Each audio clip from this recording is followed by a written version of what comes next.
Hi guys, अस्सलाम वालेकुम। मेरा नाम सैयद जवाद अली है और मैंने एक टूरिज्म पे चैनल स्टार्ट किया है जिसका नाम है राउंड द ग्लोब विद जैस जवाद अली शाह। तो डिफरेंट डिफरेंट बातें करेंगे, डिफरेंट कंट्रीज की बातें करेंगे, कुछ नॉलेज की बातें करेंगे, कुछ नॉलेज देंगे, कुछ सवाल के जवाब अगर हुए तो वो भी बिल्कुल उसको एड्रेस करेंगे। और फर्दर ये है कि एक्सप्लोर करने की कोशिश करेंगे कि फिर कहाँ तक हम किसी कंट्री को एक्सप्लोर कर सकते हैं। कुछ लोगों की गाइडेंस अगर रिक्वायर्ड होगी तो वो उस पर भी जाएंगे, और किसी को इस वीडियो से नॉलेज मिले तो वो मेरे लिए सबसे अच्छी बात है। वीडियो बनाने का मकसद सिर्फ ये है कि अवेयरनेस क्रिएट की जाए कि भाई किसी कंट्री के अंदर अगर हम जाते हैं तो हमें उसके बारे में नॉलेज होनी चाहिए, और वहाँ पे क्या लॉज चल रहे हैं, क्या पॉपुलेशन का रेट है, क्या है, कौन सी इसके अंदर हम वो कर रहे हैं, लैंग्वेज में बात कर सकेंगे, या कौन सी उनकी इकोनॉमिक क्राइसिस हैं, या स्ट्रेंथ है या वीकनेसेस है उस पर। तो जितनी हो सकेगा मैं आपको नॉलेज प्रोवाइड करूंगा। अच्छा जी, हम आज बात करेंगे पोर्चुगाल के बारे में। पोर्चुगाल और पुर्तगाल, पुर्तगाल कह लें, इसे उर्दू में कहा जाता है शायद, और Portugal obviously it is an English word.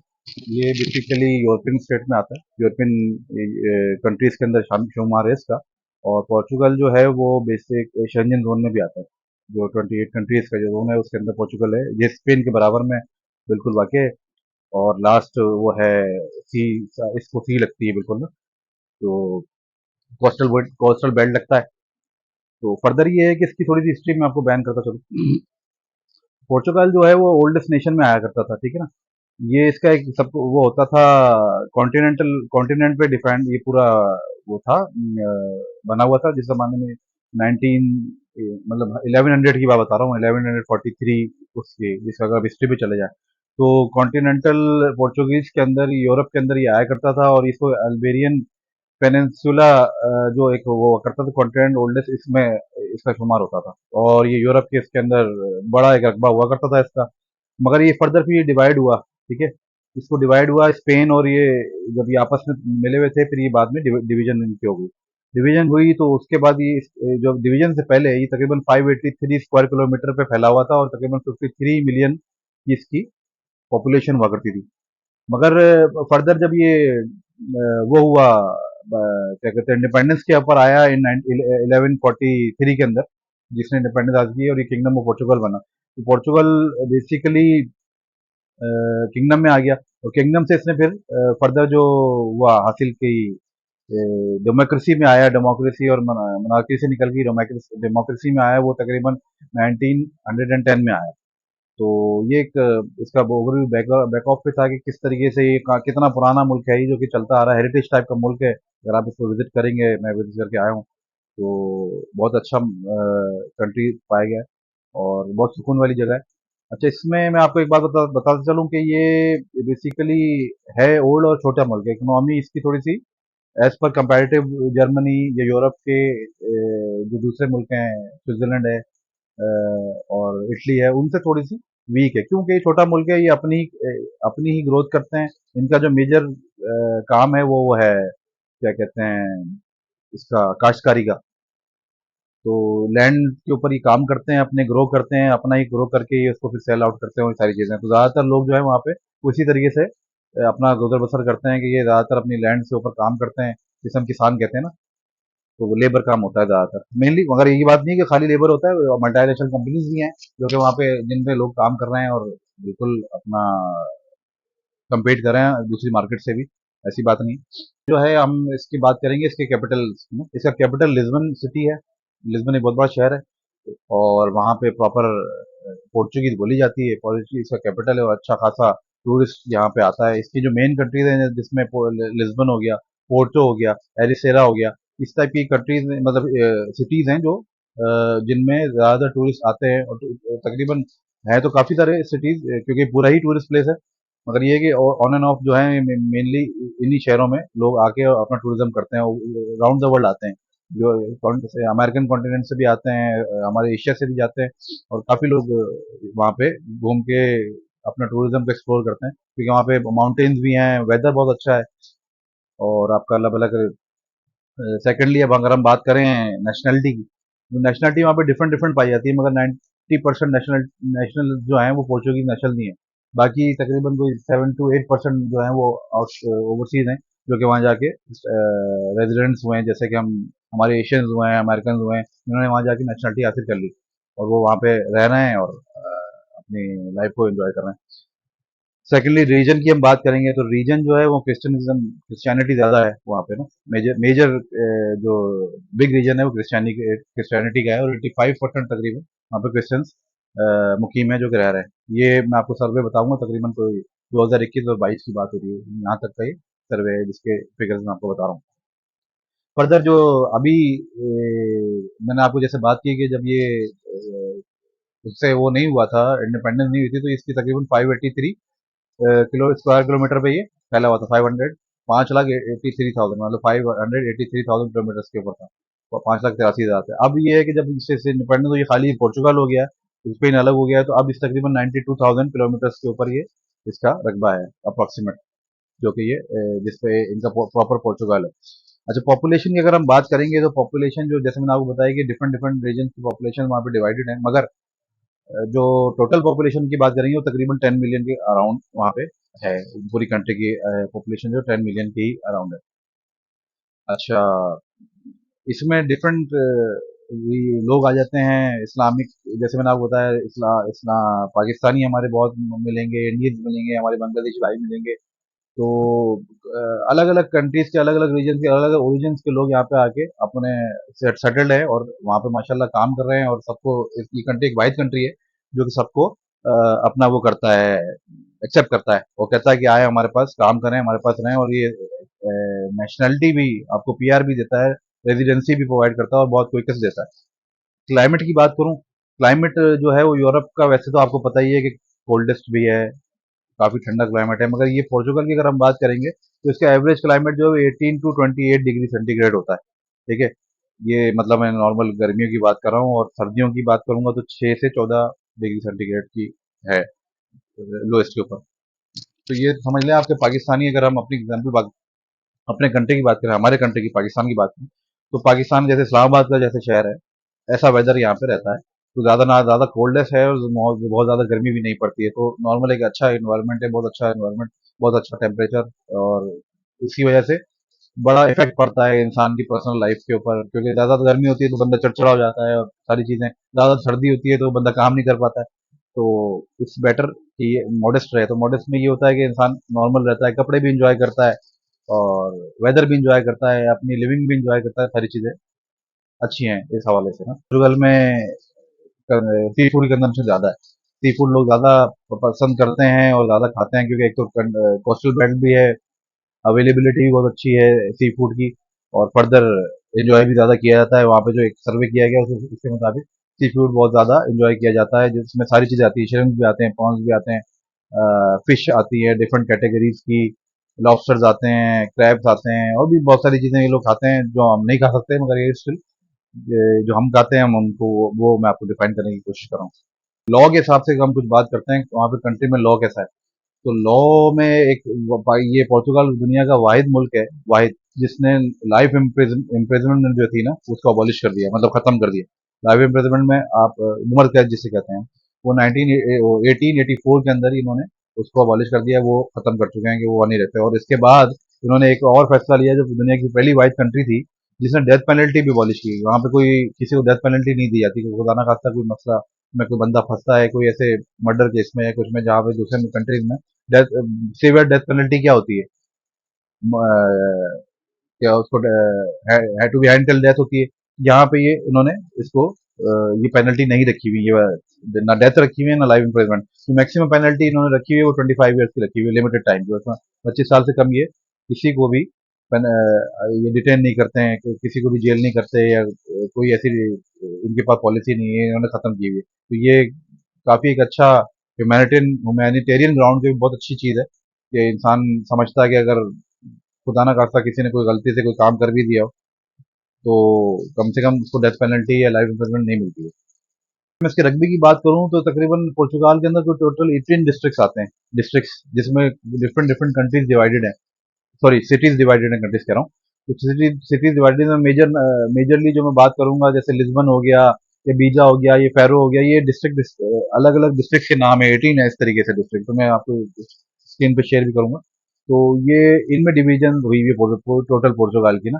तो ये जैसे अपने कंट्री के अंदर ले लें, 5 हमारे सूबे हैं, तो इसी तरीके से इनके पास 18 तकरीबन डिस्ट्रिक्ट आते हैं जिसमें इनकी सिटीज डिवाइडेड हो रही हैं।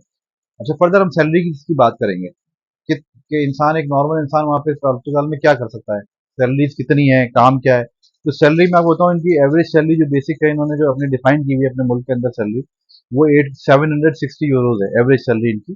760 यूरोज है जो ये एक एवरेज बंदे को देते हैं, एक्सक्लूडिंग सेल्फ एम्प्लॉयमेंट। क्योंकि सेल्फ एम्प्लॉयमेंट में बंदा अपना बिजनेस करता है, तो अपना बिजनेस करेगा तो वो तकरीबन कोई आप समझ लें कि कुछ भी कमा सकता है, 2000 भी कमा सकता है, 2500 भी कमा सकता है। तो अगर आप सिर्फ वेजेस की बात करेंगे तो मैं 760 बताता हूँ, अभी तक का डिफाइंड ये रेट है। फर्दर अगर आप अपने सेल्फ एम्प्लॉयड है, बिजनेस कर रहे हैं, कोई गाड़ी का काम कर रहे हैं, कोई शॉप है आपकी, कोई एग्रीकल्चर काम कर रहे हैं, तो उसमें फिर आप ज़्यादा भी कमा सकते हैं, उसमें कोई लिमिटेशन नहीं है। बिजनेस में मैं आपको बताऊँ, अलग अलग टाइप के, जैसे मैंने आपको बताया एग्रीकल्चर बहुत ज़्यादा वहाँ पे कॉमन है, और एग्रीकल्चर में काफ़ी लोग काम करते हैं। तो वेजिटेबल्स का काम हो गया, फ्रूट्स का काम हो गया, डेयरी प्रोडक्ट्स का, पोल्ट्री का काम हो गया, बीफ काफी पाया जाता, वो किया जाता है, बिजनेस में शुमार है इनका, ठीक है ना। तो ये मेनली इनके जो मेजर काम है वो ये दो ये काम है जो कि बेसिक काम है, मगर इसका मतलब ये नहीं कि ये कुछ और काम नहीं करते। इनके पास इलेक्ट्रॉनिक्स का काम भी बहुत अच्छा है, शिपिंग मशीनरी का काम है, ठीक है। और इलेक्ट्रॉनिक्स में ये प्लास्टिक प्रोडक्ट्स, इलेक्ट्रॉनिक्स के अलावा ये प्लास्टिक प्रोडक्ट्स भी करते हैं, और टेक्सटाइल के अंदर भी अच्छा है इनका, अच्छा हुआ है। जैसे मैंने आपको बताया कोस्टल बेल्ट है, तो फिशिंग का हो गया, और ये सी साइड पे जितने बिजनेसेस हैं उसका काम बहुत अच्छा है, जैसे कि जेट स्कीज या टूरिज्म का बिजनेस है, वो भी बहुत जबरदस्त इनके पास चलता है। तो इकोनॉमी अच्छी है इनके, अपने मुल्क के हिसाब से इनकी इकोनॉमी बहुत अच्छी है। फर्दर एक चीज और मैं डिफाइन करूँ, पोर्चुगाल जो है वो दुनिया का वाहिद और पहला टॉप क्लास कॉर्क प्रोड्यूसर है। कॉर्क मतलब ये जो आपने देखा होगा वाइन ग्लासेस के ऊपर कॉर्क्स लगते हैं, लकड़ी के, पहले हमारे कंट्री में भी आया करते थे कि बॉटल्स के ऊपर लग के, उस कॉर्क का प्रोड्यूसर है। तो ये one of the top world के अंदर पोर्चुगीज कंट्री है जो कि ये प्रोड्यूस करती है कॉक पूरी दुनिया के अंदर। सेकेंडली 10 लार्जेस्ट कंट्रीज में से एक है जो कि ऑलिव ऑयल प्रोड्यूस करता है, ठीक है ना। और ऑलिव ऑयल की प्रोडक्शन भी इनके पास बहुत ज़्यादा होती है। फर्दर आप वाइन इनकी बहुत लार्जेस्ट के ऊपर, स्केल के ऊपर बनाई जाती है और एक्सपोर्ट होती है। ये उसमें भी बहुत अच्छा काम करते हैं, और अपने बिजनेस को तो एक्सप्लोर करते ही हैं हर जगह पे। पोर्चुगाल में दो चीज़ें और डिफाइन करूंगा, जैसे ट्रांसपोर्ट का हो गया, यहाँ पे ऑब्वियसली सी पोर्ट भी है और एयरपोर्ट भी है। एयरपोर्ट जो है वो तकरीबन कोई 5 से 6 बड़े शहरों के अंदर एयरपोर्ट्स हैं बिल्कुल, और भी है, मगर ये 5 से, जैसे पोर्टो हो गया, लिस्बन हो गया, पोंटा डेला हो गया, इसमें आपके एयरपोर्ट्स आ गए। फिर फर्दर ये है कि सी पोर्ट्स मेजर इनके पास हैं, तकरीबन कुछ 6-7 सी पोर्ट्स हैं इनके पास। सी पोर्ट्स 6-7 होना बहुत बड़ी बात है, क्योंकि इसी को कोस्टल बेल्ट लगता है जैसे। अच्छा, एजुकेशन की बात करें, एजुकेशन पे आ जाते हैं। तो एजुकेशन की बात करूँ तो मैं एजुकेशन जो है वो प्री स्कूल इन्होंने है इनके पास, जो कि अंडर 6 ईयर्स होता है, वो प्री स्कूल कराता है। उसके बाद आ जाता है बेसिक एजुकेशन, जो कि 3 डिवीजन में डिवाइडेड है, ठीक है। मतलब 3 स्टेजेस के अंदर होती है, तो उसमें वो आपको 3 स्टेजेस कंपलसरी होता है करना। तो अब उसमें सेकेंडरी एजुकेशन भी शामिल हो जाती है, और बेसिक एजुकेशन भी। फर्दर जो हायर एजुकेशन है वो सब डिवाइडेड है यूनिवर्सिटीज के अंदर, और फिर आगे फर्दर पॉलिटेक्निकल जो एजुकेशन होती है उसके अंदर। हायर पॉलिटेक्निकल इसलिए, जैसे मैंने बताया आपको, कि यहाँ डिफरेंट डिफरेंट फील्ड में काम करने के लिए, तो पॉलिटेक्निकल ज़्यादा लोग स्टडी करते हैं वहाँ के ऊपर बैठ के। हेल्थ के बारे में बात करूंगा, जैसे मैंने आपको बताया, हेल्थ यहाँ पे बड़ी अच्छी, लाइफ एक्सपेक्टेंसी जो है इनकी वो 82 ईयर्स और 84 ईयर्स पे आ गई है अभी ना, करंटली 84 ईयर्स तकरीबन इनकी औसत उम्र है, जो कि एवरेज उम्र है। जैसे हमारी यहाँ पे 55 साल हो गई है, वो भी कम होती जा रही है, 50 साल होती जा रही है। पाकिस्तान में 50-45 साल में बंदा चला जाता है दुनिया से, तो इनकी माशाल्लाह बढ़ती जा रही है। जैसे ये कह रहे हैं, यूनाइटेड नेशन का एक सर्वे है, वो ये कहते हैं कि भाई तकरीबन 2021 21 सौ था, मतलब 2100 कंट्री, जब हमारा आएगा साल 2100, उस वक्त तकरीबन 90 ईयर्स की इनकी, 92 ईयर्स की इनकी एज हो जाएगी, और बढ़ जाएगी। ऑस्ट्रेलिया में भी इसी तरीके से बढ़ती जा रही है, और भी कंट्रीज में हमारे यहाँ कम होती जा रही है। कि खैर हमारे वो मामला तो अलग है कि हम लोग खाते ही, हमें जो प्रोवाइड की जा रही है, अल्लाह माफ करे, वो चीज़ें ही खालिश नहीं है, हम मिलावट जुदा चीज़ें खाते हैं, हमारे यहाँ पॉपुलेशन पॉल्यूशन का मामला अलग है और इसलिए हमारी ज़िंदगियाँ बहुत कम होती जा रही हैं। और ये कंट्रीज़ जो हैं ये अपने नेशंस के लिए काम करते हैं, तो इसलिए इनके मामला डिफरेंट हैं, इनकी लाइफ इस टाइम भी बड़ा डिफरेंट है, इनके हेल्थ इश्यूज भी बड़े डिफरेंट हैं। तो हम खैर इनसे कंपेयर नहीं कर सकते, मगर ये है कि एक अच्छी लाइफ गुजारने के लिए आपको ये कंट्री बहुत मान्य रखती है कि अगर आपने अगर ज़िंदगी अच्छी गुजारनी है तो ये this is not the bad thing, bad place to live. अच्छा, इन इमिग्रेशन की बात करूँ, इमिग्रेशन के लॉज बहुत अच्छे हैं यहाँ पर। इमिग्रेशन के जैसे आपको पता ही होगा, पोर्चुगल बहुत अच्छी इमिग्रेशन पॉलिसी लेके आता है और एक, हर बंदे को अलाउ करता है कि वो आप यहाँ पे आके अगर यहाँ पे रहना चाहते हैं तो रेजिडेंसी ले सकते हैं। तो 2022 के अंदर ही तकरीबन कोई 10 मिलियन एबिडेंट्स थे जिन्होंने रेजिडेंसी अप्लाई की थी और तकरीबन कुछ 7 लाख 81,000 7,81,000 जो रेजिडेंट थे फॉरनर उनको रेजिडेंसी दे दी इन लोगों ने। तो काफी काफी बड़ा रेशो है जिनको ये रेजिडेंसी देते हैं यहाँ पे। असल में मामला तो ये है, जैसे मैंने आपको बताया कि रेजिडेंसी लेना काफी इजी है as comparative to different other countries. Like England की बात कर लें आप, इंग्लैंड में 9 साल में जाके के पासपोर्ट मिलता है, 5 साल तो इंडेफिनेट लेने में लग जाते हैं। वर्क परमिट पे जाओ, फिर इंडेफिनेट पे जाओ, फिर कहीं पासपोर्ट। इसी तरीके से यूएसए चले जाओ, 10 साल से पहले कोई कहानी नहीं होती है। और कनाडा में भी इसी तरीके से 1-2 साल में आप वर्क परमिट से मूव करते हैं रेजिडेंसी की तरफ। तो ये एक कंट्री है जो कि फौरी तौर पे आपको, जिनका शुरू का टाइम स्पेंड था वो 18 महीने का था, जो मैंने सुना, मैंने स्टडी किया। फिर ये कम करते करते अभी 12-14 महीने पे लेके आए हुए हैं और भी श्रिंक करते जा रहे हैं, इनकी पॉलिसीज और लीनियंट होती जा रही हैं। ये लोगों को वेलकम कर रहे हैं कि आए हमारे पास रेजिडेंसी हासिल करें। तो बहुत अच्छा अपॉर्चुनिटीज है उन लोगों के लिए जो कि रेजिडेंसी लेने के फ्यूचर में अगर ये इरादा रखते हैं तो इस कंट्री का रुख करें। ये बहुत अच्छे टर्म्स के अंदर और बहुत कम लिमिटेड टाइम के अंदर ये रेजिडेंसी को अलाउ कर रहे हैं लोगों को। तो आप इसको अवेल कर सकते हैं अगर आप चाहते हैं तो, क्योंकि बहुत अच्छा अपॉर्चुनिटी है। यूरोप का स्टेट है, ऑब्वियसली शेंजन जोन में आता है। पांचवा दुनिया का भारी पासपोर्ट है। आप अगर कनाडा अमेरिका की बात करते हैं वो तो उसके पासपोर्ट से बड़ा नीचे आता है। ये तो पांचवा है, वो तो शायद छठे सातवें नंबर पे आता है। तो ऑब्वियसली शेंजन जोन का हिस्सा है। अगर आप इसकी रेजिडेंसी हासिल करते हैं तो पासपोर्ट हासिल करते हैं तो 48 कंट्री तो वैसे ही आपको फ्री है जाती है। और शेंजन जोन पूरा का पूरा आपको फ्री है, तो इट्स बेटर की अपॉर्चुनिटी बुरी नहीं है। बहुत अच्छा मुल्क है, आप इसको एक्सप्लोर करें। और कोई फर्दर भी मैं इसको एक्सप्लोर करूंगा, कुछ लॉज के बारे में बताऊंगा, कुछ इमिग्रेशन के हवाले से गाइडेंस दूंगा। और जैसे जैसे जो जो चीज़ें मुझे पता लगती रहेंगी मैं इंशाल्लाह आपसे बिल्कुल शेयर करूंगा। तो फर्दर आप इसको लाइक भी करिएगा और इंशाल्लाह और भी कंट्रीज पे बात करेंगे। तो अपना ख्याल रखें, अपने इर्द गिर्द के लोगों का ख्याल रखें। Stay blessed. Thank you.